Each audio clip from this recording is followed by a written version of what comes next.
好，接下来看到这个美国霸权哦，恶霸川普对外扩张转移，是不是内部已经要失序了呢？因为现在呢，最新消息，这个美国的军费暴冲到1.5兆美元之外，现在在看说，接下来这个川普美国他要进军的国家，还包括了格陵兰跟加拿大，会不会都难逃魔掌呢？因为我们赶快来看到最新消息，川普上任回归白宫不到1年的时间，他的野心已经失控了。最新他在社群直接宣告说，2027年的军事预算提升到1.5兆美元。他说要打造美国长久以来理应拥有的梦幻军队。好，这个梦幻军队呢，比起这个去年的9010亿美元，再暴增了5成以上的一个金额哦。那我们也看到他上任1年来做了哪一些事情呢？其实已经轰炸了，一共是7个国家，包括了委内瑞拉大家知道的之外，还有叙利亚、伊拉克、伊朗跟奈及利亚、也门等等的国家。他也公开的扬言说，不排除接下来会用武力并吞格陵兰。他也多次的提到会把加拿大变成美国的第51州。其实这2个国家现在也都蛮紧张的。更讽刺的是，面对于川普的喊话，欧洲国家却没有任何一点点的声音，不管是指欧洲或者是日本国家，全部都噤声。但是当中国他在说他的军费不断的成长的时候，这些国家就是不断的痛批中国，威胁世界。好，所以节目一开始，请教赖老师怎么看美国现在扩张，不管是在军费上面，它是要扩张主义全面正式的启动了吗？怎么看欧洲国家的集体晋升？欧洲国家他们原本就是一个双标的国家，他们原本就是很虚伪。我在欧洲待那么多年，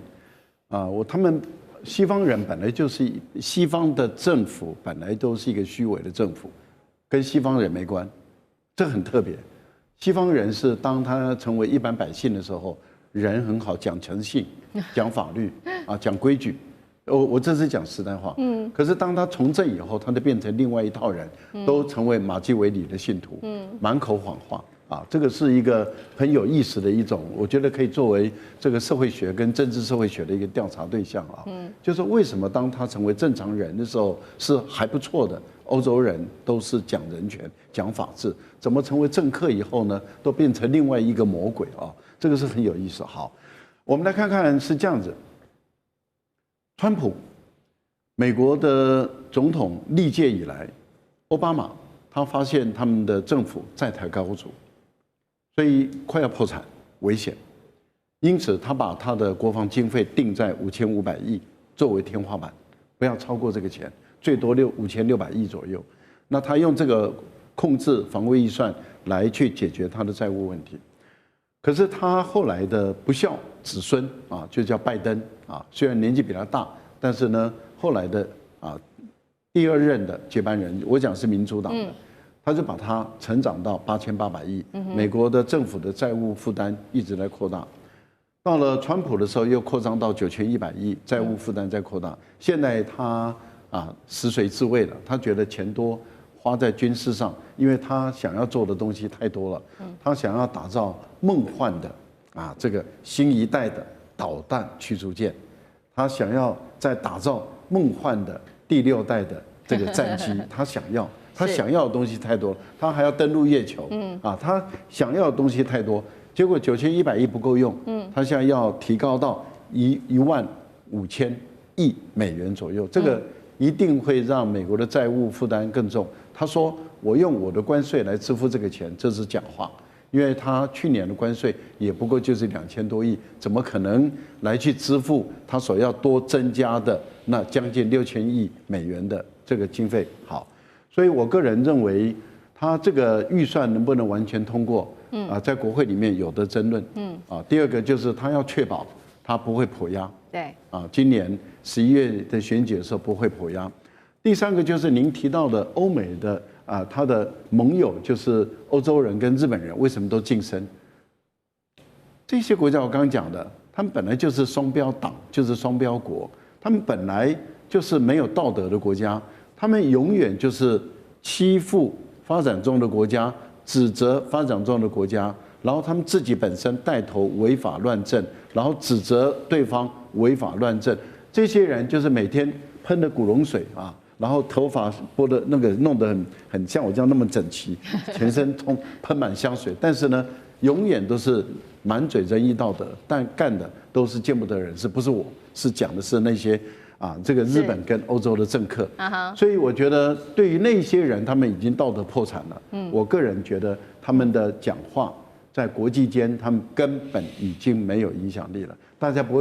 会再把欧洲人、日本人他们当成一回事了。好，所以我们看到川普不断的增加他的军费，扩充在世界的版图，这是目前川普的最新的野心，一直持续的在各地开战、点火等等。但是我们也要来看到，他现在点名的几个国家，不管是这个格陵兰或者是加拿大，其实这2个国家我们刚刚提到都很紧张嘛。那有关于北约的战力跟美国来做比较，能打得过美国吗？答案恐怕还是不行的。我们来看到稍微做一个分析，这是来自于新闻周刊美国媒体做的一个。不管是空军陆军跟海军的一个比较，首先在战机上面，美国的战机高达超过了1400架，我们看到其他的国家远远不如美国，不管是英国或者是法国的，或者是土耳其300架，波兰等等，远远都不如美国。再来看到我刚刚说了嘛，空军、陆军跟海军，陆军美国有50万的陆军，远远超过北约盟友，还有2600台的主力战车，1万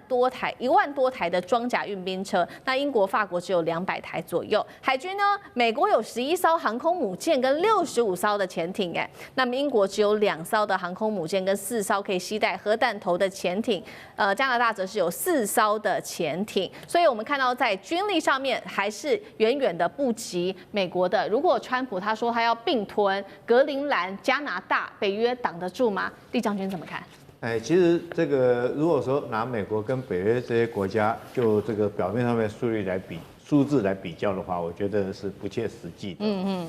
最重要的是你这些军力，你可不可以在你所望的时间投入你所望的地点？所以欧洲这些国家大概不管它陆海空的战力，不可能是在决战所需要的关键时刻能够投入到格陵兰来做格陵兰的保卫战。但是我特别要强调，美军确实有这个实力，投入他所望的部队，在他所望的时间。为什么？因为美军我们都知道，他有一点我很佩服他们，你不得不佩服这个国家军事它的强项。它总共有11个战略司令部，我们常常听到的中央司令部啦、印太司令部啦、这个欧洲司令部啦，它其中有一个司令部叫运输司令部。所以你看它这个作战讲究是后勤跟补给，所以它有一个后勤运输司令部，就专门将你看这些部队，它要投入多少就有投入多少，有一个专责的单位来做战力的投送。所以美军要做的是绝对是欧洲这些国家挡不到的。第二个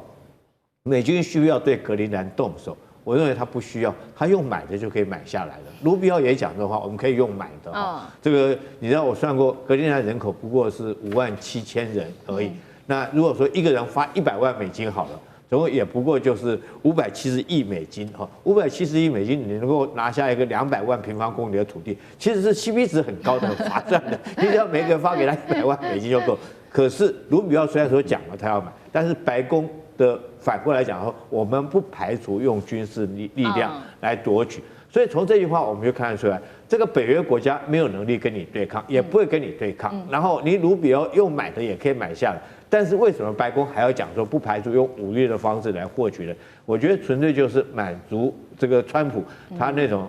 这个在远古时代，像亚历山大大帝那种开疆辟土，靠着一场战争来开疆辟土，在这个以后历史上面留下他是这个霸王的这种英名。你看他开战到现在，他已经打了7个国家，这7个国家有一个共同的特征，都是弱小的国家。那格陵兰当然也是弱小国家。我觉得从川普来讲他真的是很幼稚。你看他要造所谓川普级的战舰，4万吨级的那种，满足他的个人的军事上小时候的梦想。那他现在一定坚持要用武力来夺取格陵兰，他会不会做？我认为他会做。他做这个事情的目的，只是为了他以后希望在历史上面，他可以跟亚历山大这些帝王能够齐名。所以欧洲这些国家之所以不敢讲话，我想他们也看出来，他真的会这样做，只是大家到时候不晓得怎么办。因为以欧洲的军力，平常讲真的是不足以跟美军来做抗衡，也不会去做抗衡了。因为现在防守格陵兰岛的就是美军这200万的200个人的美军，你叫美军去攻击美军，还是美军去抵抗美军？我觉得这都是一些我们讲的这个在旁边旁观者看的一些风凉话了可是事实上，我觉得川普只是为了满足他个人帝王的思想而已。好，所以一方面我们看到川普的种种这种扩张的野心，除了满足个人的帝王私欲之外，另外一方面是不是他也在为接下来的期中选举做好准备呢？因为其实现在美国的内部经济也是一团乱，所以呢，川普会不会想要借由这些方式来挽救他的一些民调呢？我们来看到目前美国的经济物价。好，来看到画面上飙上了40年新高 ，K 型化的极端经济，收入最高10%的家庭，他们其实贡献近半的消费支出，连这些350种的药物价格不断的狂涨，让人民的压力非常的大。那川普现在其实也是在不断的打击民主党最新消息我们看到，他打击民主党政府之外，还有联邦2000名的干员直接空降明尼苏达，他也冻结了5个民主党州在当地的所有社福跟这个托育相关的补助，他自己也承认说了啦，他说输了就会被弹劾。委员怎么看？难得有一个美国总统干没有1年多就把内政搞得乱七八糟。当然，这个最重要的源头就是2个，第一个就是因为他搞关税政策，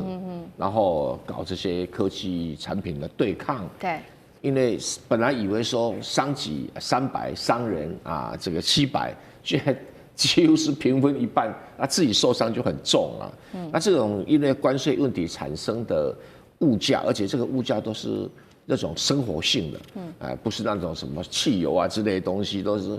食物啦、咖啡啦或者牛肉那老百姓当然会气得不得了你就搞什么名堂？我本来从巴西买很便宜，现在你加税以后。那巴西要么就是加价卖给你，要么就转卖给别人。那你说看哪一样不会涨那像中国就趁便宜赶快买了很多，所以他们更是陷入生活上的困难。社会上因为股票涨，有钱人穿油油，没有钱人民主党那就会举行这个分隔，而且他狂打所谓的社会福利，很多的社会福利要缩水了，那你。1个、2个、3个加起来的话，就会非常的贫困。那因为内政实在是搞得太失败了，他是想要去搞一个海外的成绩来取悦他的基本选民。因为共和党选民就有这种帝国主义的思想，那不是说民主党没有，民主党喜欢干涉人家，对，所以这个对于川普来讲他现在让美国人觉得，美国就是可以变成委内瑞拉的宗主国你看委内瑞拉都要听美国的。这个已经成为事实，我们就不用去讨论了。那下一个是什么？伊朗下一个伊朗既可以讨好美国的犹太人然后又可以让很多国家觉得我还是中东老大。这一点他想要在耀武扬威的，因为格陵兰他早已经跟丹麦政府在2000几年的时候就签了一个条约，或者叫格陵兰法令。这个法令说，格陵兰随时可以公投独立。那这个法令是他们自己谈出来的那美国只要对这6万个居民稍微像那个摆平那个委内瑞拉一样，稍微摆平一下，他们就会公投，然后独立。那独立以后跟美国签一个自由附属条约，那就变成美国的附属国，像帛琉一样。那他们就会把国防、外交、货币权都交给美国。那等于是跟交给丹麦是一样的情形，摩擦嘛。所以美国会拿到格陵兰，